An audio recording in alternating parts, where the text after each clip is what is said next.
traders across Africa often begin their day before sunrise.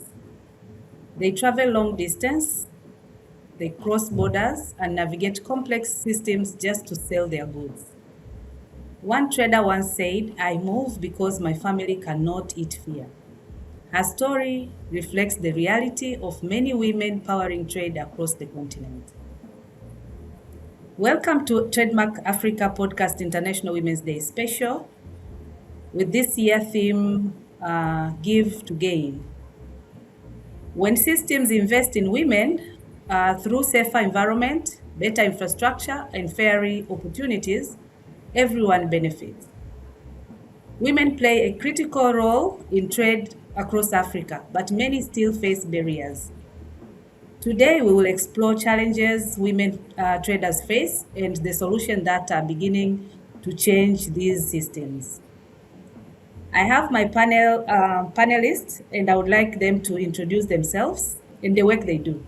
Thank you so much, Scholar. Good morning, good afternoon from wherever you're watching us from. My name is Maureen Wanyonyi. I serve at TradeMark Africa.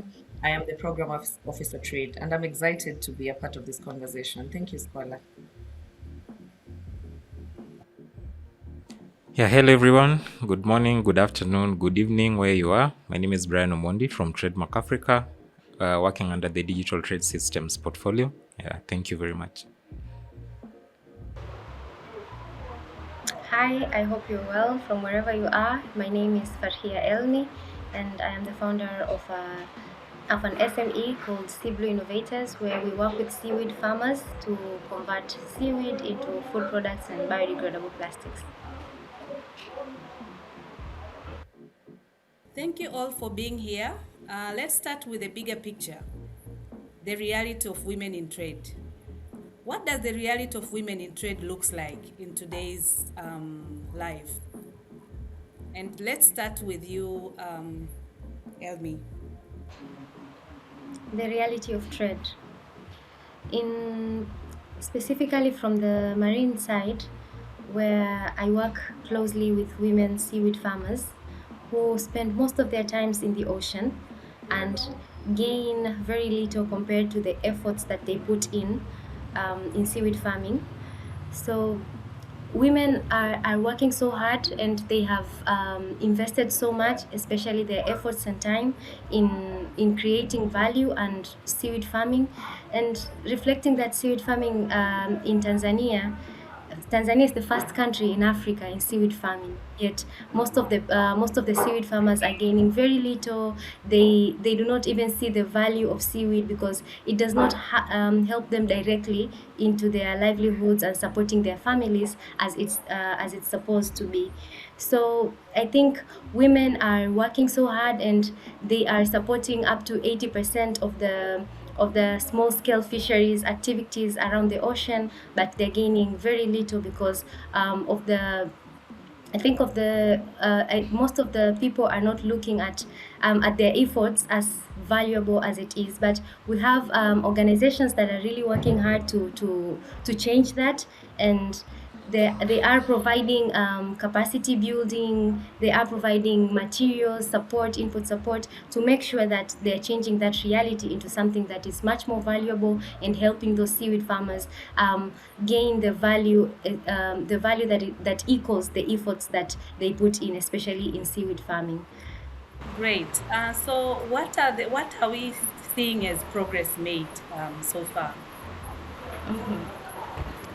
Seaweed farming officially started in Tanzania in 1980s.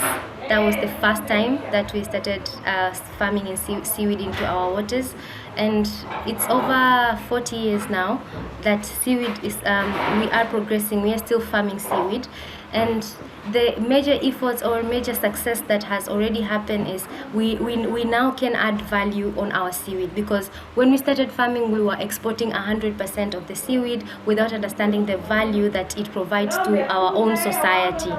So what we have the efforts the efforts that are made, especially in value addition, are very valuable. Training the women to add value to the seaweed, and also supporting them in doing trade.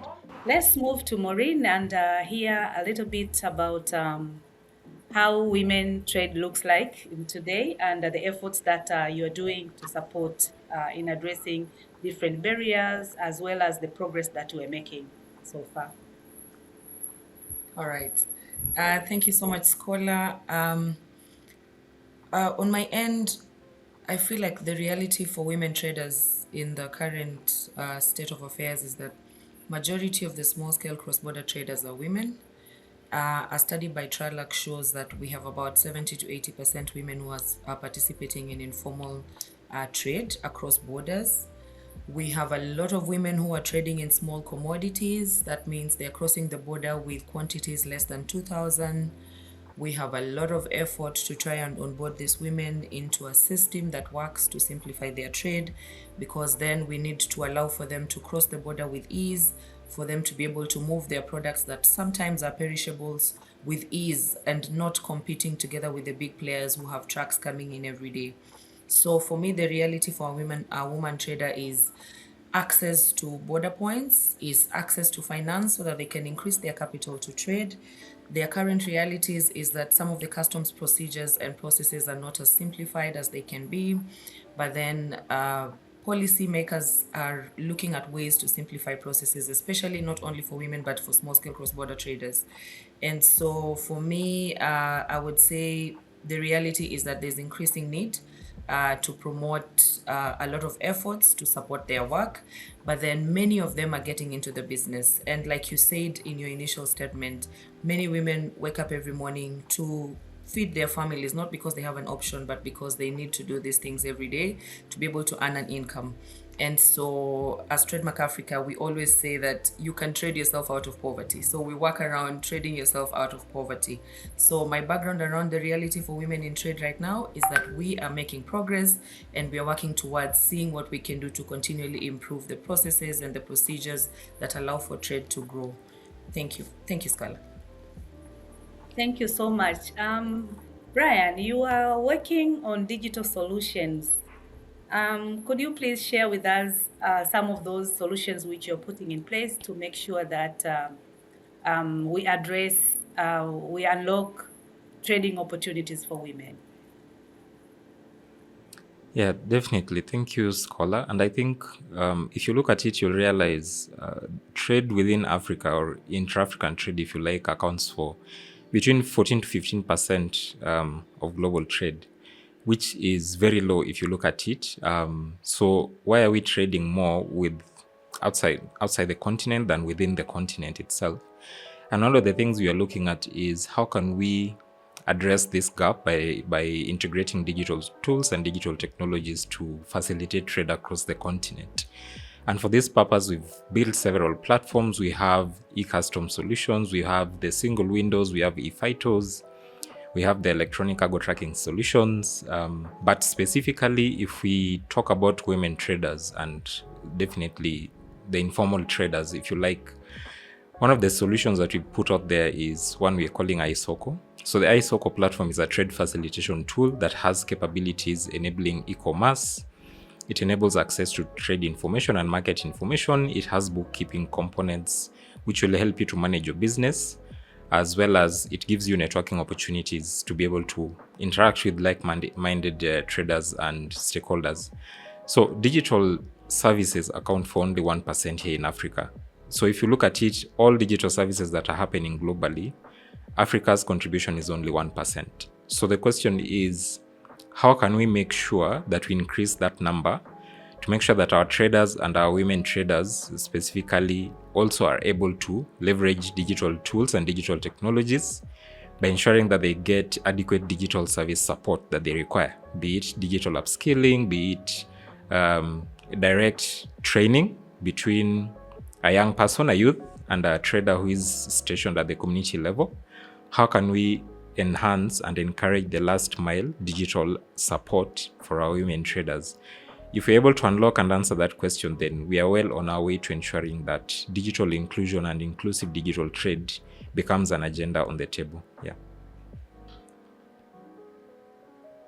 Okay, thank you so much, Brian. So with all these initiatives, interventions, Elmi, Can you share with us a moment or example that shows what is possible when women traders receive the right support? So, for example, here in Zanzibar, we have seaweed farmers who initially they did not have any I can say input support for them to do like the right way of farming, like the best farming practice. But we partnered with Lattice and we trained these farmers on best farming practices. We trained them on how they can do business, like on different business models, and we provided them with the input support that they required. And right now we have farmers who are already selling hundreds of kgs of seaweed within and outside the country. And that is, I think that is a huge milestone, because most of the farmers were farming seaweed, but they did not have the access to sell their seaweed within the country as well as outside. But with the right support, especially the input support and the knowledge support, we now have farmers who they can do value addition, they can do export, and also they can sell within the country. And I think that is a huge milestone. Thank you so much. So let's move to what is working and what is not working. So which solutions are making the biggest difference for women traders in Africa? Maybe Elmi, you can reflect on that. I think, first of all, as Africans, we do not have the right business knowledge. Like, how can we scale businesses for them to be like businesses that are viable in other African countries, like being able to scale the small businesses that we're starting them at home.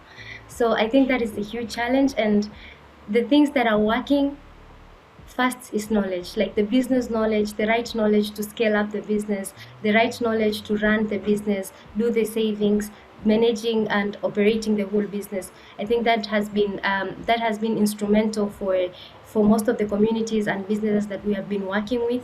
And also something that has been a very good thing, I think it's also the support. These people need support, because most of the traders that are working in Africa, they do not have capital. They do not have enough capital to run the business or scale the business at a huge level.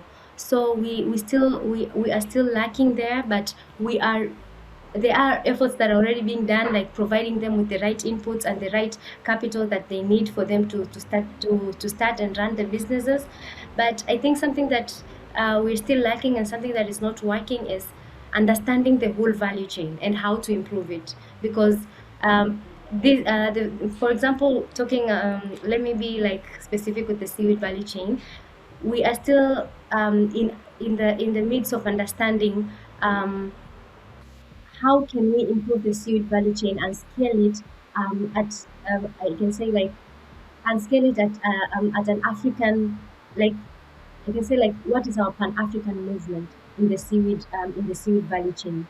The value chain is working, is improving, but how are we going to make other countries that have oceans around? We have like 32 countries in Africa that are coastal.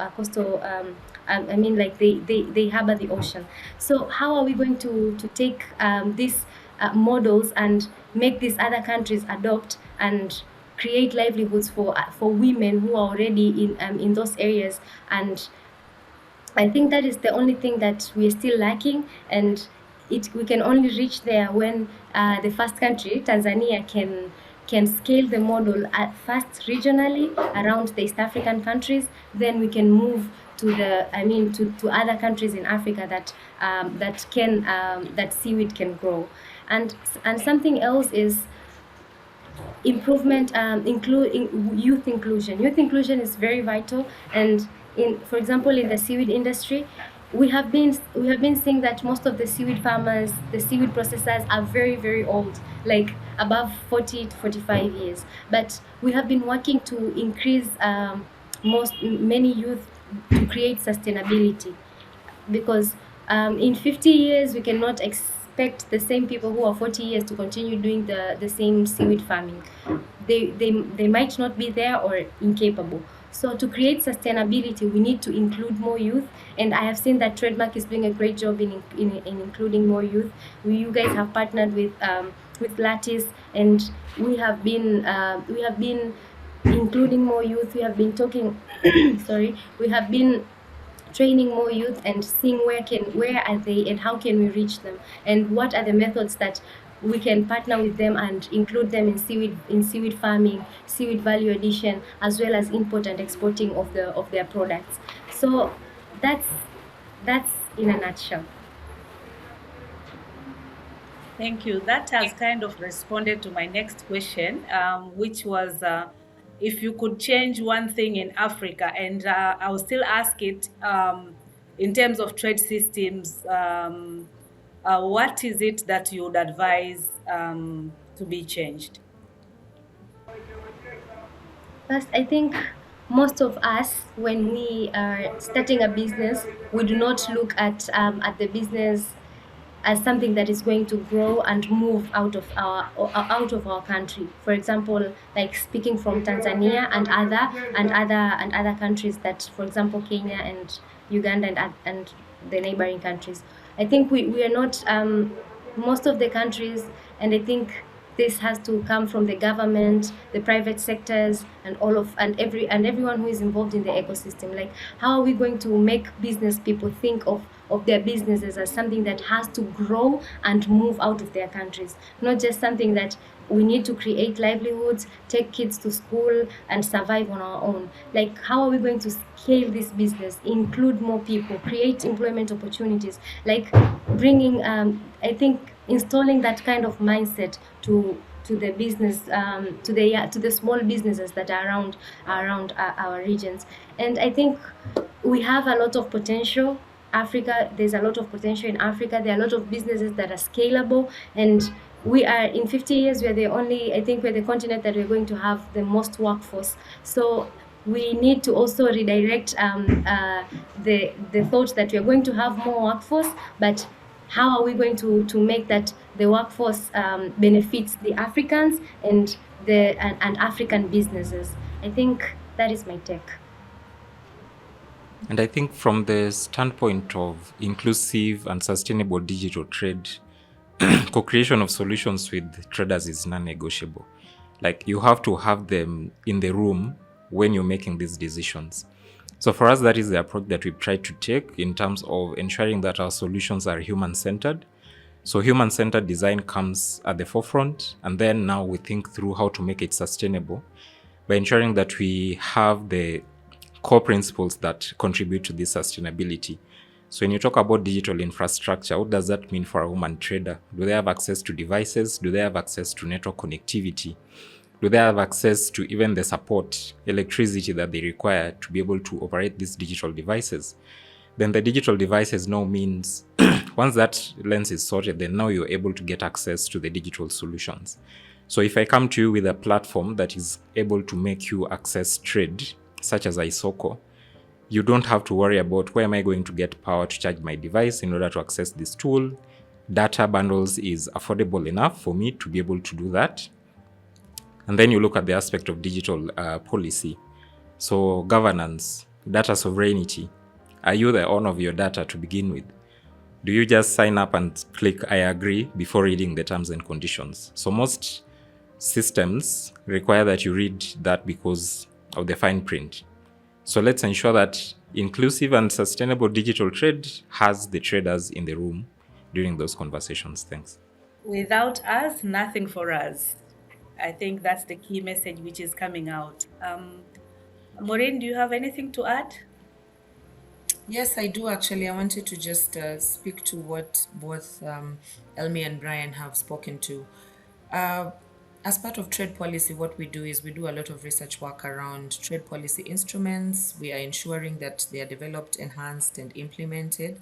So in our research work, we go backwards to ask what is it that we're doing now and what can we do to enhance trade and make it better. So we go down to the ground to get participants to tell us, in terms of trade policy implementation, this is how far we are at, and this is how well it's doing in sustaining our businesses or supporting our work.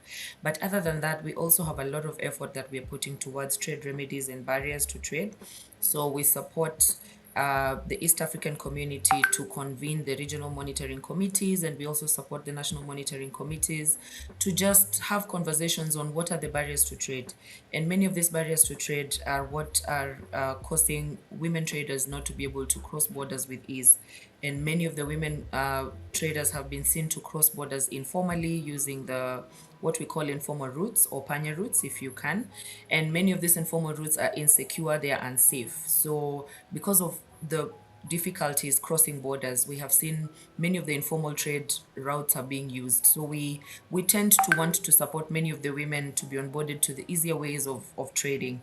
So we have actually translated the simplified trade regime into Kiswahili, and we have allowed for capacity building to happen across the country on how best to utilize this. This is a simplified process of trading where you use a simplified certificate of origin, you use a simplified process to be able to trade for goods below $2,000. And many women and girls are trading for really small quantities of products across borders. So we are doing a lot of work. We have something we call the buyer seller platform, which we have operationalized, and we are now onboarding small and medium enterprises to just come and sell their products there, to showcase what they're doing, and to be able to get markets outside of their local domains. So you can get markets across East African community and be able to see how you can grow your business in that way.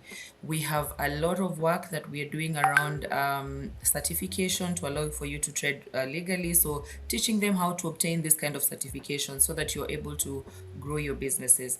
But then I'd like to just say, Scholar, the biggest problem other than policy work is work around trading services. In many of the value chains, women are the key players in the services that are produced. They're probably sometimes the ones that are doing a lot of the logistics work. So we want to also see how we can document a lot of data around trading services. And so I'm looking forward to how we convert all conversations to see that other than capacity building, we are actioning a lot of realities on ground on what is affecting the women and the girls as they continue their works around trade. So thank you. Thank you so much for those good insights, and a lot of advice in terms of the next step are coming, and a lot of recommendations are coming. But what advice would you give a young woman who wants to participate in trade or contribute in business? Let's start with you, Elmi. First, I can say, like, they have to first do research and understand the type of business that they want to get into. And that is very important because most of young people are now starting small companies, they're now starting these SMEs and micro businesses, but they do not understand the legal aspects, they do not understand what is actually needed and what problems are they actually solving through their businesses. And I think that is a very important thing because we do not have to, we have a lot of potential, and potential is grows even better when research is done. So that is the first thing. And also the second thing is they should, I'm insisting on this, they should look in ways that they can be able to scale those businesses and move them out of their country, and also find ways to look at ways on how they can include more young women and more youth into their businesses. They do not have to create a business that works like other traditional businesses that doesn't change anything. They should bring up businesses that brings revolution and change in African businesses. The call for innovation. Yeah. Maureen?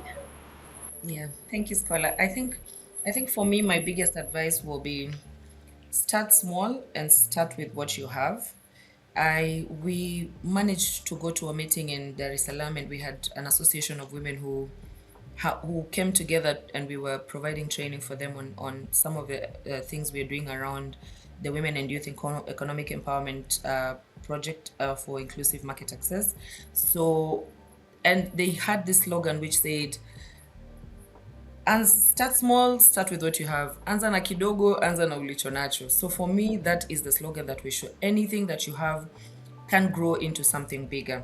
Join an association. Most of the information is channeled through associations. If you'd like to grow your business, try and see if you can be able to join an association, and you can lobby well when you're together and you have combined efforts to push government and maybe institutions to change some of the work. Have a lot of bookkeeping, document your work, document what you're doing with your business so that if you are to get financial support, you at least have background on how much you've been spending, how do your financials look like. You can be able to get financial access support if you have a lot of bookkeeping to just show that this is income that's coming in and this is income that's going out.